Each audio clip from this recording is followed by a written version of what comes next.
12.25% کی بات کر رہے ہیں, تو اس کے کیا اثرات ہوں گے؟ میرا خیال سے امپیکٹ پڑ رہا ہے ڈیفینیٹلی. جو مقصد ہے وہ بھی یہی ہے کہ ڈیمانڈ زیادہ نہ ہو اور بزنس کے ایکسپینشنز تو اب آپ بھول جائیں. میرا خیال سے تھوڑے عرصے کے لیے ظاہر ہے اس انٹرسٹ ریٹ انوائرمنٹ میں کوئی بھی اپنا ایکسپینشن کو پلان کرنا بہت مشکل ہو جاتا ہے, اور اس کا اتنا ریکوائر ریٹ آف ریٹرن نہیں ہوتا بزنسز میں کہ وہ اس کو میٹ کرے, اور اوپر سے آگے ڈیمانڈ بھی کم ہوگی کیونکہ ظاہر ہے کنزیومر بھی اتنے زیادہ جو ہے وہ اپنی کنزمپشن زیادہ نہیں کریں گے, ہر کوئی اپنی کنزمپشن کو روکے گا, تو ظاہر ہے ہر جگہ سے ڈیمانڈ پل ہوگی اور آپ کی جو جی ڈی پی گروتھ ہے وہ بھی 3% کے اندر ہو جائے گی. تو میرا خیال سے اس میں تو ہر کوئی اپنے بزنس ڈیسیشن کو روکے گا فار دی ایکسپینشن, اور جب ایکسپینشن رکیں گی اور ایگزسٹنگ بزنسز بھی کرٹیل ہوں گی تو ظاہر ہے جاب لاسز بھی ہوں گے. اب اس کے لیے ہم دوسرے ایونیوز ہمیں دیکھنے پڑیں گے, جیسے ہاؤسنگ اسکیم ہے گورنمنٹ کی, اس کے اوپر اگر وہ فوکس کرتے ہیں, پبلک سیکٹر پروگرامز ہیں, ڈیولپمنٹ پروگرامز ہیں, ان کے اوپر اگر فوکس کریں تو اس سے جابس کریٹ ہوں گی. ادروائز جو ہے پرائیویٹ سیکٹر سے تو بزنس میں شرنکیج ہوگا, اور اس کی وجہ سے ہماری تو ڈاکٹر سلمان شاہ صاحب آپ نے سن لیا کہ جو مارکیٹ ہے, جو پلس ہے وہ بڑی نیگیٹو ہے. ظاہر ہے کہ 12.25% ڈسکاؤنٹ ریٹ کی جو رجیم ہوگی اس میں ہی ہوگی, اور آج ہی آپ نے دیکھا کہ روپیہ بھی چلے اب کچھ جگہ جا کے, مگر پھر بھی آج تقریباً 1% مزید ڈیپریسیٹ ہوا ہے. آج 152 روپے کا $1 ہو گیا ہے. یہ بھی ایک ظاہر ہے کہ ایک مشکل صورتحال کی مزید عکاسی ہے جو حالات کے خراب ہونے کی نشاندہی کر رہی ہے مستقبل میں بھی. نہیں, آئی تھنک یہ دیکھیں پاکستان میں کئی بزنسز بہت ہائی ریٹ آف ریٹرن پہ آپریٹ کرتی ہیں. آئی تھنک کہ 25% 30% بھی میں نے بہت سے بیلنس شیٹس دیکھی ہیں, انکم سٹیٹمنٹ دیکھی ہیں جس میں بڑے ہائی ریٹس آف ریٹرن ہیں, اور وہ بزنسز ایکسپینڈ بھی کریں گی. اچھی بزنسز جن کے اچھے آرڈرز ہیں, جن کی بزنس چل رہی ہے, جن کو ایکسپورٹ کے آرڈرز مل رہے ہیں, اس میں ڈیفینیٹلی بہت ایکسپینشن آئے گی. دوسری طرف اس وقت جو آپ کی کاسٹ آف ایکویٹی ہے وہ بالکل ہی نیچے آئی ہوئی ہے, اور اس میں ذرا تھوڑی سی امپروومنٹ آنے کی بھی ضرورت ہے. لیکن ایک بات جو اسٹیٹ بینک نے کہی کہ کرنٹ اکاؤنٹ ڈیفیسٹ ابھی بھی زیادہ ہے اور اس کو کم کرنے کی بھی ضرورت ہے, اور میرا خیال ہے کہ ان ریٹس کی وجہ سے اور ڈالر کے ریٹ کی وجہ سے بھی ایفیشنسی جو ہے ہماری پیٹرولیم پروڈکٹس کی استعمال میں, دوسری چیزوں کے استعمال میں, پھر امپورٹ سبسٹیٹیوشن بھی ہوگی, کئی چیزیں جو ہم امپورٹ کر رہے ہیں وہ لوکلی بنیں گی. تو آئی تھنک ایک قسم کی اسٹیبلٹی اور اس کو بھی تھوڑا سا فیکٹر کرے نا. میں جو آپ سے پوچھ رہا تھا کہ جو یہ روپی فردر ڈی ویلیو ہوا ہے اور جو اب 152 روپے کا ہو گیا ہے ڈالر, اسی انالیسس میں ذرا اس کو تو فیکٹر کریں کہ یہ کتنا امپیکٹ کرے. دیکھیں یہ اب مارکیٹ ڈیٹرمنڈ ہوگا اور اس کے ساتھ ساتھ چلے گا. اس کا مطلب یہ ہے کہ امپورٹ سبسٹیٹیوشن جو ہے وہ بڑی اٹریکٹیو ہوگی. مثلا گاڑیاں جو ہیں اگر پاکستان میں بن رہی ہیں جن کے امپورٹڈ پارٹس ہیں تو ان کے لیے آسانی ہوگی اگر وہ لوکل پارٹس استعمال کریں, امپورٹڈ پارٹس کو کم کریں. سو ان میں ڈلیشن کو ان کو زیادہ کرنا پڑے گا. اس طرح کی چیزیں آپ کو کرنی پڑیں گی. پھر آپ خوردنی تیل بے شمار منگاتے ہیں, اس کو آپ اگر domestic oil production, vegetable oil production کریں تو سو یہ امپورٹ سبسٹیٹیوشن کا عمل جو ہے یہ تیز ہوگا, اینڈ آئی تھنک کہ وہ لوکل اکانومی کے لیے ایک اچھی بات ہوگی. لیکن جو اصل بات ہے وہ یہ ہے کہ پاکستان نے جو اپنی ریفارمز کرنی ہیں, اب فوکس ہمارا ریفارمز کی طرف آ جانا چاہیے, اور اتنا ایکسچینج ریٹ اور انٹرسٹ ریٹ کے اوپر جو ایک آلموسٹ obsession ہوا ہے پاکستانی قوم کا, اس کو اب وہ ٹرک کی بتی سے نکل کے ہمیں ریفارمز کی طرف آنا چاہیے تاکہ ہم ریفارمز کریں. آپ یہ سمجھیں کہ جو ہمارے ملک میں سرخ فیتہ ہے, ریگولیٹری برڈن ہے, وہ ہمارے انٹرسٹ ریٹ سے زیادہ ہے. ہماری ایسے رولز ہیں, ریگولیشنز ہیں کہ آپ کو ایکٹیویٹی کرنے ہی نہیں دیتے. سو آپ کو وہ جو چیزیں ہیں ان کو بہت امپورٹنٹ پوائنٹس ہیں. جی سلمان شاہ صاحب آپ نے بہت امپورٹنٹ پوائنٹ کہے ہیں. شاہد حبیب صاحب بتائیے گا, یہ جو روپی ڈی ویل ہو رہا ہے, مسلسل ڈی ویلیویشن ہو رہی ہے, آج بھی اس کا تھوڑا بہت سلسلہ رہا, شاید اب کہیں جا کے رک جائے گا, لیکن پھر بھی 152 روپے کا $1 ہو گیا ہے. آپ کی مارکیٹ کے پرسپیکٹو سے بتائیے کہ اس کے کیا اثرات رہیں گے.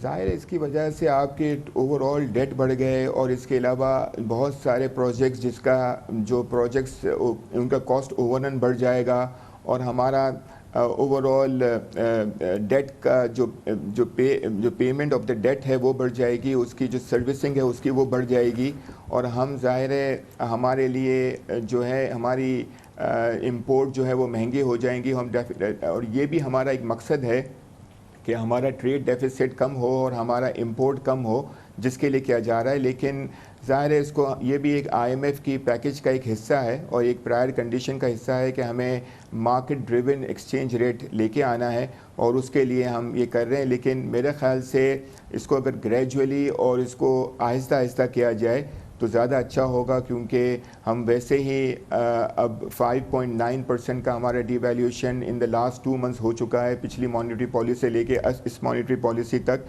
اور اس کے بعد اب فردر اگر رائز ہوگا تو تھوڑا سا ڈیمیجنگ ہو سکتا ہے. ڈاکٹر سلمان شاہ صاحب، آپ بتائیے گا کہ 6% 2 مہینے میں ہم نے ڈی ویلیو ہو گیا، ہمارا کرنسی جو ہے وہ اپنی قدر کھو بیٹھی ہے. اب آپ بتائیے جو مارکیٹ پیرٹی کی بات ہو رہی ہے کہ بھئی مارکیٹ لیولز جو ہیں وہ IMF بھی مانگ رہا ہے، آپ کی اپنا کیا ویو ہے اس میں کہ اب ہم آ گئے ہیں آس پاس کہیں، یعنی کہ ٹھیک ہے یہ اگر 104 روپے کا ڈالر تھا اب سے کوئی 1 سال 1.5 سال پہلے، اب ہم نے اس کو 152 روپے کا اب ہو گیا ہے، تو اب ہم پہنچ گئے قریب ہی آپ کے خیال میں، آپ کی اپنی رائے میں یہ مزید یہاں سے اس میں اور گنجائش ہے کم ہونے کی؟ یہ تو ڈیپینڈ کرے گا کہ کرنٹ اکاؤنٹ ڈیفیسٹ آپ کا کس ڈائریکشن میں اب جاتا ہے. میرے خیال میں کرنٹ اکاؤنٹ ڈیفیسٹ اب بتدریج کم ہوتا جائے گا، اور اگر یہ ہم 3 سے 4% GDP کے قریب پہنچ گئے، یعنی کہ 10 سے 12 ارب ڈالر کے قریب اگر ہمارا کرنٹ اکاؤنٹ ڈیفیسٹ سٹیبلائز ہو جاتا ہے تو وہ فائنینسیبل ہے. اس میں آپ کے کیونکہ آپ ایک کیپٹل سرپلس ملک نہیں ہیں، آپ کیپٹل ڈیفیسٹ ملک ہیں، آپ کو باہر سے فورن انویسٹمنٹ بھی آنی چاہیے. اگر آپ نے world bank, Asian development bank یا دوسرے بینکوں سے جو آپ ڈیولپمنٹ کے قرضے لیتے ہیں تو وہ کوئی 3-4% آپ کا کرنٹ اکاؤنٹ ڈیفیسٹ کو آسانی سے فائنینس کیا جا سکتا ہے. سو آئی تھنک کہ وہ جو اسٹیبلٹی آ رہی تھی وہ اب آ گئی ہے اور وہ رہے گی. اب میرے خیال میں آگے چل کے اگر انفلیشن قابو میں ہی رہتی ہے، کیونکہ ابھی اسٹیٹ بینک نے ضرورت سے زیادہ میرا خیال ہے یہ انٹرسٹ ریٹس کو بڑھایا ہے، اور اس کی وجہ یہ ہے کہ وہ ایکسپیکٹ کر رہے ہیں کہ انفلیشن تھوڑی سی اور اوپر جائے گی، کیونکہ وہ ابھی تک پوری طرح اکانومی میں جو ڈی ویلیویشنز ہوئی ہیں اس کا اور کرنسی کی کمزوری کی وجہ سے جو انفلیشنری امپیکٹ آ رہا ہے وہ پوری طرح ابھی اکانومی کے تھرو چلے گا. تو آئی تھنک کہ وہ بیسکلی اب آہستہ آہستہ اگر آئل پرائسز گلوبل کوئی کرائسس نہیں آتا، ایران کی کوئی جنگ نہیں ہو جاتی، تو یہ پھر نیچے کی طرف آئے گا. آپ بتائیے گا، آپ لوگ بڑا ریسرچ کرتے ہیں، آپ کی مارکیٹ بڑی ریسرچ کرتی ہے، 152 روپے کا ڈالر ہو گیا ہے، کیا یہ ہے مور اور لیس مارکیٹ ویلیوز کہ یہی حقیقی ویلیو ہے روپے کی ڈالر کے مقابلے میں، یا آپ کے خیال میں روپیہ مزید سستا ہونا چاہیے ڈالر خریدنے کے لیے، یعنی کہ 152 سے 155 60 65 ہو جانا چاہیے، یا یہ پہنچ گئے اب ہم جہاں پہنچنا چاہیے تھا؟ میرے خیال سے جو ہمارا جو ریئل ایفیکٹو ایکسچینج ریٹ ہے وہ میرے خیال سے اب پہلے ہم جب 142 پہ تھے تو اس وقت 102 103 کے قریب تھا، اور جب ہم 147 148 پہ آ گئے تو یہ تقریباً 100 کے قریب ہو گیا ہے. تو یہ فیئرلی ویلیوڈ ہے. لیکن ہم نے یہ دیکھا ہے کہ جب بھی ہم IMF کے پروگرام میں جاتے ہیں تو ہم ریئل ایفیکٹو ایکسچینج ریٹ تھوڑا سا نیچے کی طرف ایم کر رہے ہوتے ہیں، اور ہم 97 98 کی طرف ایم کر رہے ہوتے ہیں. تو میرا خیال سے 150 کا مطلب ہے تقریباً ہم 100 کے نیچے آ گئے اور 99 کے قریب آ گئے. تو میرا خیال سے یہ ہماری ریسرچ کے مطابق، ہماری ایکسپیکٹیشنز کے مطابق تو جون اینڈ کا نمبر جو ہے وہ تقریباً 149 150 کے قریب کا تھا، اور ہم دسمبر کے اینڈ تک جو ہے وہ تقریباً 154 155 تک ایکسپیکٹ کر رہے ہیں، اس سے زیادہ نہیں کر رہے. لیکن اس کو اگر تیزی سے کیا جائے گا تو یہ اوور آل ایکسپینشن کے لیے، اوور آل بزنس کے لیے ڈیمیجنگ ہوگا. سلمان شاہ صاحب یہ بتائے گا کہ بڑا مسئلہ پچھلے سال پورے 9 مہینے سے ہمارا اس گورنمنٹ کا یہ رہا ہے کہ انسرٹینٹی، پتہ ہی نہیں تھا IMF میں جائیں گے نہیں جائیں گے، یہ بھی نہیں پتہ تھا کہ جب IMF میں جائیں گے تو پھر کیا ڈسکاؤنٹ ریٹ کیا ہوگا، پھر ہمارا ایکسچینج ریٹ جو ہے وہ کدھر جا کے رکے گا. یہ تینوں چیزیں اب مسئلے حل ہو گئی. اسی دوران ہماری ایمنسٹی وغیرہ بھی آ گئی ہے. تو کیا ایک عام پاکستانی ایکسپیکٹ کر سکتا ہے کہ ہم اس دور میں ہم داخل ہو گئے ہیں، ہم علاج کے لیے داخل ہو گئے ہیں، اب ہم ایک اسٹیبلٹی کی طرف، یہ بہتری کی طرف جائیں گے اور یہ انسرٹنٹیز کے دور جو ہے وہ ختم ہو رہا ہے؟ یہ صحیح ہے سوچنا؟ نہیں، آئی تھنک ابھی یہ بہت لیڈرشپ کی ضرورت ہے اور یہ گورنمنٹ کو لیڈرشپ دینی پڑے گی ریفارمز میں. ابھی بھی FBR کی ریفارمز ہم نے کرنی ہے، ابھی ہم نے ان کو شروع بھی نہیں کیا. ابھی ہم نے بجلی کی ریفارمز کرنی ہے، اس میں بہت جو آ گئی ہیں لاسز ہیں، ٹرانسمیشن اور ڈسٹریبیوشن اور جنریشن میں کوئی کوارڈینیشن نہیں ہے، کوئی مارکیٹ نہیں ہے، پاور مارکیٹ بنانے کی ضرورت ہے. یہ سارے کام تو اب شروع ہوں گے. جو امبیلنس تھا جس کی وجہ سے زلزلہ آیا ہوا تھا پاکستان کی اکانومی میں، اب یہ اس کا سٹیبلٹی تھوڑی سی آئے گی. اب باقی کام کرنے کا ٹائم ہے. اگر آپ نے یہ 3-4 چیزیں ہیں جس میں نمبر 1 ہے کہ آپ نے اگر اپنے ٹیکس کا نظام کو سمپلیفائی نہیں کیا، ان کو آپ نے فیئر نہیں کیا، ان کو آپ نے ریٹس کو کم نہیں کیا، کرپشن کو ختم نہیں کیا، دوسری طرف انرجی کو آپ نے ایک کمپیٹیٹیو انرجی مارکیٹ نہیں بنائی، آپ نے اگر لاسز وغیرہ کو قابو نہیں کیا، مینجمنٹ ٹھیک نہیں کی.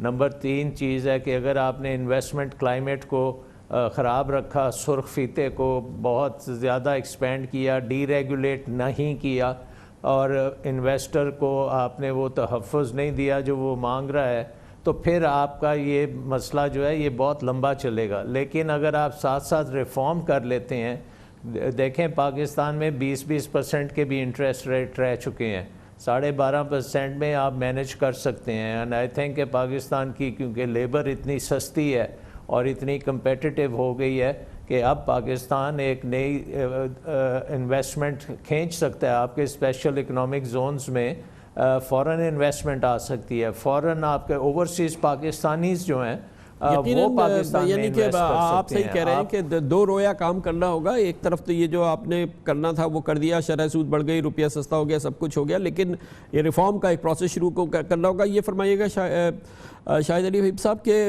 آپ کہ یہاں بھی بہت ہی یہ سب سے زیادہ ایک انسرٹنٹی کی کیفیت تھی. لوگ پریشان تھے کہ نہ جانے کب جائیں گے، IMF میں جائیں گے نہیں جائیں گے، کیا انٹرسٹ ریٹس ہوں گے، کیا ایکسچینج ریٹس ہوں گے. یہ ساری چیزیں تو اب آپ کو پتہ ہے کہ کدھر ہم آ کے کھڑے ہو گئے. تو کیا آپ لوگ کوئی بہتر فیل آ رہی ہے مارکیٹ کے اندر آئے گی کہ چلیں اب کچھ تو پتہ چل گیا کہ ہم کس جگہ کھڑے ہیں اور یہ غیر یقینی کی کیفیات جو ہیں یہ ختم ہو رہی ہیں؟ خاصی انسرٹنٹیز دور ہو گئی ہیں. 1.5% بڑھانے کے بعد میرا خیال سے یہ امپریشن دیا گیا ہے کہ یہ اب ہم نے پرائر کنڈیشن ساری اب ہماری پوری ہو گئی ہیں. اور ظاہر ہے جب IMF کے ساتھ جب یہ پیکج شروع ہو جائے گا تو اس کے بعد ہر کوئی اپنا اپنا بزنس ڈیسیشن لے گا.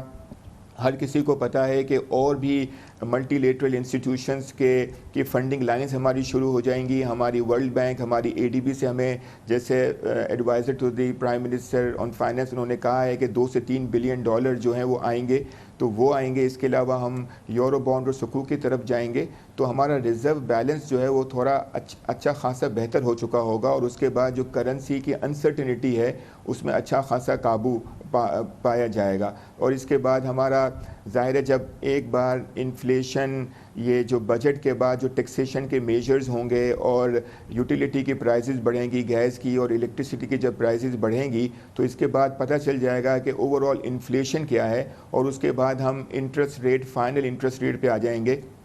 ہمارے خیال سے تو 12.25% کا جو اب پالیسی ریٹ ہو گیا ہے یہ میرے خیال سے پیک کر گیا ہے. اور اس کے بعد آگے اگست سپٹمبر کے بعد سے تھوڑا انفلیشن قابو میں آئے گا. بہت شکریہ جناب شاہد علی حبیب. ڈاکٹر سلمان شاہ ہمارے ساتھ موجود تھے. کمرشل بریک، اس کے بعد ذکر کرتے ہیں سیاست کی خبر. بھرپور ایک خبر تھی. ہم نے دیکھا اتوار کے روز جناب بلاول بھٹو زرداری نے ہوسٹ کیا مریم نواز شریف کو. اور سیاست کے 2 یہ جواں سال رہنما ہیں، انہوں نے سامنے آئے ہیں. مگر بڑی دلچسپ بات یہ ہے کہ اب اپوزیشن کی ڈرائیونگ سیٹ پہ بلاول بھٹو زرداری بیٹھ گئے. حالانکہ وہ بھرپور استعمال کر رہے ہیں اپوزیشن کی سب سے بڑی جماعت پاکستان مسلم لیگ نون کا اپنے مقصد کے لیے اور اپنے پولیٹیکل پوسچر کے لیے زبردست استعمال ہو رہا ہے PMLN کا. اس کی بات کرتے ہیں چھوٹے سے وقفے کے بعد. بلاول بھٹو زرداری تیزی سے سیاسی گر سیکھ رہے ہیں، چاہے اس لیے ان کی رہنمائی ان کے والد کر رہے ہوں یا حالات سے سیکھ رہے ہوں، لیکن لگتا یہ ہے کہ وہ اب باقاعدہ سیاسی گریجویٹ ہو چکے ہیں.